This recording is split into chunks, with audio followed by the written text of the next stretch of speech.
हाय पिला माने welcome back to RK tutorial point तुम स्वागत करुच्ची मु रमाकांत। आशा करुच्ची पिला माने भलर थिबो एवं सीक्वेंस वाइज वीडियो सब तुम प्रैक्टिस करुथे बोली मोर आशा अच्छी। आज आम डिस्कसन करबा plus two second year education chapter 1 रो यूनिट 3 श्री अरविंद शिक्षा व्यवस्थार कहीपर श्री अरविंद शिक्षा दर्शन यह हूँ क्लास नंबर 2। एथिरे आम आलोचना करबा अरविंद शिक्षा दर्शन। रिक्वेस्ट करी जो मैंने प्रथम थर पर चैनल को विजिट कर चैनल सब्सक्राइब करके बेल आइकन ऑन करके रख जो सिक्वेंस तुम वीडियो प्रोवाइड करा सेमती प्रोवाइड चली तुम जाच इंग्लीश क्लास आम अलरेडी स्टार्ट कर सारे। बेटर हम तुमने प्रैक्टिस कर एवं प्रैक्टिस तुम जहाँ भी डाउट रोचे कि तुमको लगुच तुमको एक्सट्रा किसी आउ प्रोवाइड करार अच्छी स्टडी मटेरियल हो वीडियो हो पीडीएफ हो तुम मत बेझिझक कमेंट सेक्शन लिखिपर कि आमर व्हाट्सएप और Telegram grouper link description box देती तुम जॉइन हो पार। आलोचना करबा 1.3.2 शिक्षा दर्शन। तो पिला माने श्री अरविंद को शिक्षा दर्शन होउची आम कहीपर जीवन एक वास्तव रूपायन बा से अभिज्ञता करते जहाँ जानी जहाँ शिखी जहाँ दुनिया टाक शिखेला से तार वास्तव रूपांतरित करी शिक्षा दर्शन प्रोवाइड कर प्रवर्तन कर पाखापाखि विंश शताब्दीर कथा जितेबाला जातीय शिक्षार विभिन्न समस्या चली आम कहीपर जातीय शिक्षा व्यतिग्रस्त थिला। तो भारतर आर्य संस्कृतिर भावधारा अनुप्राणित होइकी श्री अरविंद ए शिक्षा व्यवस्था को कौन कर प्रवर्तित कर श्री अरविंद शिक्षा दर्शनर जदि आम कि मुख्य दिग देखा आम आलोचना करवा। गोटे हूँ शिक्षार अर्थ, शिक्षार लक्ष्य, पाठ्यक्रम, शिक्षादान पद्धति, शिक्षकों भूमिका। तो चलतु पिला माने आज आम आलोचना करवा जी संभव आज आम आलोचना करवा जहाँ रही आम नेक्स्ट पार्ट डिस्कसन करवा। प्रथम देखा शिक्षार अर्थ कौन। पिला माने आलोचना करवा शिक्षार अर्थ। देख श्री अरविंद मतरे शिक्षार अर्थ हेउची मनुष्यर आत्मार प्रच्छन्न सत्ता को उन्मोचन करी पूर्णांग परिप्राप्ति पाई याकु ऊर्ध्वगामी कराइबा। श्री अरविंद कहते शिक्षा एपरी हेबा उचित जहिरे व्यक्तिर एकमात्र लक्ष्य हेब आत्मा और तार शक्ति और संभावना राज्यर विकास। जातिर लक्ष्य हेब जातिर आत्मा और ताहार धर्म को संरक्षण करने, शक्तिशाली करने एवं परिपुष्ट करने एवं उभय को मानविकतार प्राणशक्ति और ऊर्ध्वगामी दान और आत्मारे उत्तोलन करने एवं ताहा मनुष्यर आध्यात्मिक शक्तिर जागरण और विकास रूपक महान लक्ष्य को केवल जेपरी भूली न जावा न जाए। पिला माने बाउंसर पड़ेगा कि क्षमा कर आम एक्सप्लेन करवा मुझे तुमको स्क्रीन जहाँ लिखी केवल ताहा पढ़ी शुणेली जब आम एक बर्तन एक्सप्लेन कर तुम माइंड पूरा 100% क्लीयर हो शुणी रख। जो श्री अरविंद कहते शिक्षार से ही अर्थ रहा दरकार बा शिक्षा से ही हवा दरकार बा शिक्षा द्वारा आम से सफल होगा दरकार जे मनुष्यर अंतर आत्मा प्रच्छन्न सत्ता को उन्मोचन कर अंतर्निहित गुण को उन्मोचन कर सहित पूर्णांग परिप्राप्ति ऊर्ध्वगामी कराइबा। पूर्णांग कहले आम कौन कह जड़े उचित नागरिक आरंभ करिकी आध्यात्मिक गुण कर्तव्यपरायण मनीष ता सहित तार जो जाति प्रति थिबा माने कर्तव्यबोध ये सब जदि परिप्रकाश जड़े करिपारिबो तार जदि प्राणिक विकास हो पार, शारीरिक विकास हो पार, मानसिक विकास हो पार ताहले ही शिक्षार संपूर्ण रूप में आम कहीपर कौन आम उचित मार्ग पाइपारे। सेमती श्री अरविंद एक कथा कहते शिक्षा यही भाव में होगा उचित जो व्यक्तिर गोटे ही लक्ष्य रहा आत्मा और तार शक्ति और तार संभावना राज्य विकास। टिके पूर्व कहली तार आत्मार विकास माने अंतर्निहित गुण विकास, तार शक्ति शारीरिक शक्ति हो, मानसिक शक्ति हो, बाहिक शक्ति हो, से जहाँ भी अच्छी से सब से विकास कर कथा कहवा शैली, बुझा शैली, बुझेवा शैली और कौन परिस्थिति को सामना कर शैली ये सबू ता मनरे कौन यथेष्ट भाव में घर कर आवश्यक। ता सहित ये संभावना राजी हो, तार शक्ति हो, आत्मा हो गोटे मनुष्यर तापर भी जातिर लक्ष्य होगा दरकार जे जातिर आत्मा और तार धर्म को संरक्षण करवा गोटे उचित नागरिक ही गोटे उचित जातिर लक्ष्य रक्षा कर। देख जदि कहबा जे आमे भारत जन्म होइकी भारतवर्ष जन्म होइकी जदि भारतवर्ष प्रति भारत माँ प्रति आम मातृभूमि प्रति आम कर्तव्य न करवा ताले आम से शिक्षार किसी भी मूल्य ना। तो जदि भी आम शिक्षा ग्रहण करुचे शिक्षा को से मात्रा आम कौन करुचे बुझीचे बा उचित अर्थरे आम ग्रहण करें ताले आमर जातिर माने स्वार्थ प्रति आमर सेटा कौन संरक्षणपूर्ण रहा दरकार बा कर्तव्यबोध होगा दरकार। देख जाति को शक्तिशाली करने आमको शिक्षार आवश्यकता अच्छे। धरते आम कह नेवी हो आम आर्मी हो आमर जो सब प्रकार अच्छी माने आर्मी बाहिनी अच्छा जो सब आम अच्छा सामरिक बल अच्छी ये सब को आम जब चाहिए शक्तिशाली करने आमको कौन आवश्यक शिक्षार यथेष्ट आवश्यक कहीं ना टेक्नोलोजी व्यवहार द्वारा ही आम कौन शिक्षा को अतिमात्रा विकास करें ये गोटे कारण हो पार। तो शक्तिशाली करवा कि परिपुष्ट करने आमर मानविकतार प्राणशक्ति सहित ऊर्ध्वगामी होगा दरकार आम मानव बा मनीष जन्म होमें से बुझा दरकार जे आम आमर शिक्षा द्वारा निजर अंतर्निहित गुण सहित जाति प्रति थिबा व्यवहार कौन ठीक रखिपर। पिलामाने जदि आम अरविंद को शिक्षार अन्य अर्थ देखा ताल जानिबा जे विकासर विभिन्न स्टेप से कहते विभिन्न विभिन्न स्टेप्रे केमिति केमिति जड़े शिशुटीए निजे विकास करिवो एवं प्रकृति प्रति तार अध्ययन तार विश्लेषण तार शिक्षार सुदृढ़ रहिबो एवं शिक्षा को सेतिकी मात्रा ग्रहण करिवो जहाँ जेतिकी मात्रा तार आवश्यक और ता सहित से उचित नागरिक कर्तव्यपरायण मनीष होगापी आवश्यकता थाए। देख प्रथमतः हूँ शैशव माने जोटा कहीपर छोट पिला बेले आम जिते शिशु थाए तापर कैशोर तापर हूँ यौवन ये तीन टा स्टेप्रे सब आम शिखार कौन अधिका सुजोग थाए एवं 90% आम जो शिक्षा मेच्योर होता है कहीपर से परिपुष्ट होता है आम जो यौवन थाए।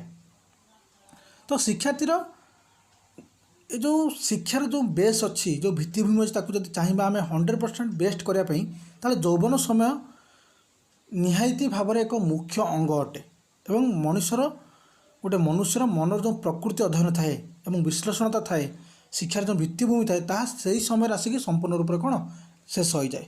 ता अर्थ बिल्कुल यह नुह जे जड़े यौवन पर केवे शिक्षा पाइबनी किंतु हाँ जे सेतिकी मात्रा ताको शिखा को मिलबनी यौवन जे से कौन कर शिक्षार जो ग्रहण जो शिक्षार जो माने आहरण ताको सेतिकी मात्रा मिलवा दरकार जहाँफल से जन उचित नागरिक सृष्टि हो पार। बुझिपार एमती शिक्षार्थीर मध्य कहीपर शारीरिक विकास हो प्राणिक विकास हो मैं कही मानसिक विकास हो चैतिक विकास हो कि आध्यात्मिक विकास हो ए प्रकार विकास जब संपूर्ण रूप से संभव आवश्यकता ताहले ता शिक्षा द्वारा ही संभव हो पार और शिक्षा जब जड़े संपूर्ण भाव में उचित माध्यम ग्रहण करुच्ची उचित आधार ग्रहण कर ये संपूर्ण रूप से जो पांचटी शारीरिक प्राणिक मानसिक चैतिक और आध्यात्मिक ये विकास संभव हो पार। आम जब कहवा जो से जो शिक्षा व्यवस्था चली जिते श्री अरविंद शिशु थे कहीपर कैशोर अवस्था थे यौवन अवस्था थे समय शिक्षा व्यवस्था और आम समय शिक्षा व्यवस्था भितर आकाश पाताल तफात हाँ कि ना। तो से जो थिला शिक्षा व्यवस्था ताहा ब्रिटिश को द्वारा प्रणीत थिला एवं ब्रिटिश शिक्षा व्यवस्था रे जो परीक्षा पास करने निहायती माने कहीपर तुमको जबरदस्ती गोटे पाठ को बाध्य कराई पठा जाउथिला एवं जबरदस्ती पाठ पढ़ी तुमको से परीक्षा तुम पास हेले तुमको शिक्षार उचित माने ग्रहण कला बोली कहुला। तो यह श्री अरविंद कहते यह प्रकृत शिक्षार माध्यम नुहे बा कहीपर प्रकृत शिक्षा नुहे कारण कौन भी शिक्षा शिक्षार्थी को पूर्ण ज्ञान अर्जन कर साहाय्य करें और सबुठू आम कहीपर जमी धर पुस्तक गोटे पुस्तक ही जड़े माने जड़े शिशुटी 100% पाठ शिखिपर 100% शिखिपर ताको दुनियार अलग कौन शिखा आवश्यक नहीं यह संपूर्ण भाव में भूल। तेणुक शिक्षार्थी पूर्ण ज्ञान अर्जन करने विभिन्न परिवेश विभिन्न स्थिति ता परिवार स्कूल पुस्तक परिभ्रमण विभिन्न प्रकार ज्ञान बा कहीपर विभिन्न प्रकार अभिज्ञता से शिखिब। तेणुक जदि जड़े मानव जड़ हो कहीपर बोका हो से समाज को क्रियाशील करने पूर्व कौन कर समाज को पछू टाणी नब। तेणुक भगवत चेतना संबंध में जड़े सचेतन करैकी गोटे सामान्य मानव को दिव्य मानव परिणत कर दिव्य समाज में परिणत करने द्वारा आम कहीपर दिव्य समाज जो गोष्ठी रे से कौन समाज को आग को ने। तेणुक जड़े जड़ बा बोका गोटे पिलाटे जो कही शिक्षा दिज्व से शिक्षा द्वारा निजक कौन से कैपेबल कर से कौन निजक माने कहीपर माने योग्य कर समाज को आगू नापी कर्तव्यबोध मनुष्य हो पार, उचित नागरिक हो पार और दिव्य ज्ञान अर्जन करते जड़े कौन मनुष्य हो पार। तो प्रकृत शिक्षार अर्थ हो शिक्षार अर्थ श्री अरविंद मतरे हो। आई होप तुम मैंने क्लीयरली बुझीपार पूरा बीट बाय बीट बुझी कहीं तुम पूर्व एग्जाम रे श्री अरविंद को शिक्षा को नहीं गोटे क्वेश्चन आसी। तो ध्यानपूर्वक प्रैक्टिस कर, ध्यानपूर्वक देख बुझ जो तुम चाहूँ तुम हैंड बाय नोट निजे निजे प्रिपेयर कर। देखिबा आमर नेक्स्ट पॉइंट अच्छी जे श्री अरविंद प्रवर्तित शिक्षार लक्ष्य कौन। वर्तमान आलोचना करवा शिक्षार लक्ष्य। पिला माने श्री अरविंद तांका मतरे कहते जे आम अतीतर आध्यात्मिक ज्ञान और अभिज्ञतार पुनरुद्धार ही शिक्षार लक्ष्य। व्यस्त हबार नहीं, फल से पॉइंट पढ़ी नियो, मुझे एक्सप्लेन करके शुणेबी। शिक्षा माध्यम आध्यात्मिक ज्ञान और अभिज्ञतार पुनरुद्धार करी शिक्षार्थी मानक प्रदान करा उचित।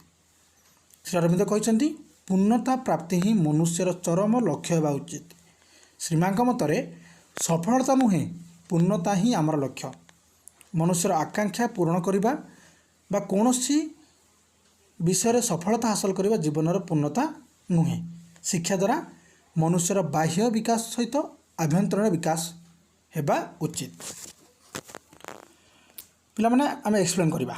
देख श्री अरविंद कहते जे आमर अतीत आम जहाँ सबू आध्यात्मिकता आम छाड़ी जाइए, जहाँ आम भक्ति छाड़ी जाइए, जहाँ आम आराधना छाड़ी जाइए एवं अभिज्ञता जहाँ आमर एक्सपीरियंस अच्छी अतीत आम कहीपर से जो राजा राजुड़ा समय हो कि आम निकट अतीत हो एवं आमर जो ब्रिटिश शासन समय होता जो घटनावली हो से जो अभिज्ञता एवं से जो आध्यात्मिकता ज्ञान ताकू जदि आम पुनरुद्धार करें आम वर्तमान समय लागू करें ताहा ही आम शिक्षार लक्ष्य है।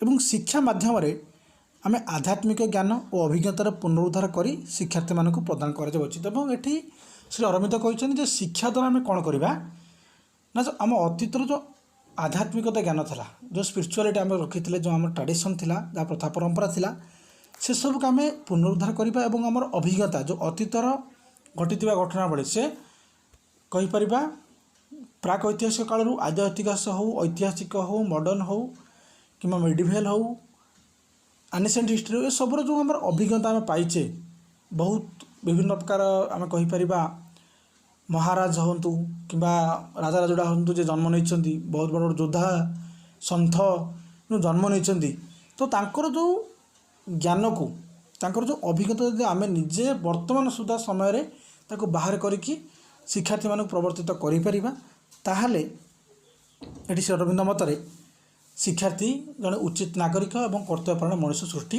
हो पार। बुझीपार। तो श्री अरविंद कहते जे पूर्णता प्राप्ति ही मनुष्यर चरम लक्ष्य। जे आम खाली पाठ पढ़ी चाकरी करदेले आम शिक्षार संपूर्ण अर्थ पाइपर ताहा बिल्कुल नुह, से अलग कथा, किंतु वर्तमान समय ताहा ही अधिक गुरुत्वपूर्ण। तो सीमा का मतलब सफलता नुहे पूर्णता प्राप्ति करवा आमर लक्ष्य अटे। आम शिक्षा द्वारा गोटे संपूर्ण गोटे कहीपर गोटे सुटेबल मैन गोटे पैकेज दरकार आमको। खाली सरकारी चाकरी कर तार से सहानुभूति थी, तापर से दयागुण थो, गुरुजन मान प्रति सम्मान थी, लोक मान कथा बुझुव, कौन स्थित बस निज कौन से उचित बोली प्रमाणित कर गोटे टोटाल पैकेज आम कहीपर। तो सहीटा कहुच्छे जे पूर्णता प्राप्ति ही आमर कौन चरम लक्ष्य होगा उचित। मनुष्यर आकांक्षा इच्छा आशा अभिलाष सब पूरण करवा कौन सी विषय जदि आम कहीपर सफल पाइबापी जदि आम शिक्षा ग्रहण कर शिक्षा आम जीवन में पूर्णता आनीपर ना। जदि आम कह खाली पाठ पढ़ी परीक्षा पास कर चाकरी करवा केवल अधिक अधिक टंका रोजगार करवा एवं बड़ बड़ पद पदवी बसवा सामाजिक माने जो मान्यता अच्छी जो रेस्पेक्ट अच्छी ताको ग्रहण करवा ताहले आम जीवन में आम पूर्णता आदौ पाइपारे शिक्षार आम से कौन उचित ग्रहण करें ना। कि से राधा देन वर्तमान समय ये जो 5-6 पॉइंट कहली ता अधिका गुरुत्व दि जाऊँ। किंतु आम श्री अरविंद को मत पढ़ुचे तो बर्तमान ताकू आलोचना करवा। तो मनुष्यर बाह्य विकास सहित आभ्यंतरण विकास होगा उचित। धरतु आज जड़े तुम भर जड़े कि आईएएस ऑफिसर प्रिपेयर है, आईएएस ऑफिसर होगा सहित तार कौन बाहिक परिवेश कहीपर तार आखपाख जो परिवेश सब बेस्ट रही आम कहीपर सब शिक्षित परिवेश रेस्पेक्टफुल पर्सन ता सहित आभ्यंतरीण विकास होगा दरकार दुखी रखी रखी जो व्यवहार समाज पर कर्तव्य ये सबको संपूर्ण भाव से आंतरिकता सहित ग्रहण करने दरकार। तो शिक्षा मनुष्य ठारे गोटे कहीपर सुदूर प्रसारी पूर्णता एवं अंतर्निहित प्रेरणा सृष्टि करने यथेष्ट अटे एवं मनुष्य समग्र सत्ता सर्वांगीन सामर्थ्य होगा दरकार एवं आनंद और शाश्वत सत्य स्वच्छ बा कहीपर से कर्तव्य प्राण होगा दरकार एवं जहाँ शिक्षा द्वारा जड़े मनुष्य सामान्य मनुष्य दिव्य मानव पलटि पार। बुझीपार मुझे कौन कह चाहूँगी तो एक्सप्लेन कला तो मुझे निजी भूली जाए तो ध्यानपूर्वक शुणव जब तो वीडियो थरे के तुम माइंड में क्लिक हो। बर्तमान देखा जे जितेबाला ये श्री अरविंद कहते जड़ जीवन मन अच्छी टे पूर्व कही जड़ जीवन में परम भगवत चेतनार अभिव्यक्ति शिक्षार अन्य एक लक्ष्य। जड़े बोकाटे जड़े जड़टे से किसी ग्रहण करूनी कि शिखुनी कि जानूनी ताकू आम भगवत चेतना और अभिव्यक्ति मध्यम शिक्षार लक्ष्य पाखे पहुँचे पार। तेणु शिक्षार्थी मानक पढ़ा जाता विषय सबू ता प्रजुक्ति विद्या क्षेत्र में टेक्नोलोजी हो साइंस हो आर्ट्स हो आम कहीपर कॉमर्स हो आमर लिटरेचर हो फिलोसफी हो शिक्षा हो ये सब को आध्यात्मिकतार परिपुष्ट करवा उचित आध्यात्मिकता गुण सहित ये विषय सब कौन रहा उचित एवं उक्त विषय गुड़िक जो उपरोक्त विषय तुमको कहली ये सब पढ़ा समय शिक्षार्थी आध्यात्मिक विकास पर गुरुत्व पाइब कि शिखा पाइब जानवा पाइब बुझा पाइब हृदयंगम करने पाइब जहाँफल समाज एक दिव्य समाज में परिणत होगापी मनुष्य निजको कर्तव्यपरायण उचित नागरिक दिव्य मानव यथेष्ट सहानुभूतिशील व्यक्ति भाव में परिगणित कर। शिक्षा माध्यम आम कहीपर आमर आध्यात्मिक चेतना सृष्टि हेले आधुनिक समाज विभिन्न समस्यार सफल समाधान हो पार। कौन सीधा सीधा अर्थ आम कहीपर जदि शिक्षा माध्यम आम मन में स्पिरिचुअल फिलिंग्स आसब आध्यात्मिकता भावना आसब आमर एमती किसी भावना सृष्टि हो जहाँ आधुनिक समाजर विभिन्न समस्यार सफल समाधान पाई यथेष्ट हम केमिति ना शिक्षा ही एमती गोटे अभिज्ञता संपन्न कहीपर एमती ट्रिक एमती गोटे कौशल जहाँ माध्यम कौन भी समस्यार समाधान करने यथेष्ट कैपेबल हो पार समर्थ हो पार। तेणुक श्री अरविंद मत कहते शिक्षार लक्ष्य हूँ मनुष्यर सर्वांगीन विकास व पूर्णांग विकास। शिक्षा मनुष्यर बाहिक विकास सहित आंतरिक विकास वैषयिक विकास आध्यात्मिक उन्नति प्राणिक विकास शारीरिक विकास एसबू विकास सहित आत्मा एवं परमात्मार मिलन कराए और तार व्यक्तिगत और सामाजिक जीवन में पूर्णता आनी था। शिक्षा द्वारा ही जड़े मनुष्य निजको दिव्य मानव रूप में परिणत कर जहाँ स्पिरिचुअल भावना व आध्यात्मिकता गुण सहित प्रथम आरंभ होगा दरकार। तो पिला माने देखो एक्सप्लेन कला बेले टिके बढ़ी माने बढ़ी बढ़ी के एक्सप्लेन करे मुझे कहीपरि मोर देन सफिशिएंट तुम एक्सप्लेन हम तुम नेक्स्ट कौन चैप्टर माने बही पढ़ा पड़ोनी वीडियो देखा पड़ोनी थे मात्र वीडियो देखी तो तुमको 100% माइंड क्लीयर हो। आज क्लास एंड करवा जो चैनल सब्सक्राइब कर सब्सक्राइब करके बेल आइकन ऑन करके रख। ओके जय हिंद जय भारत।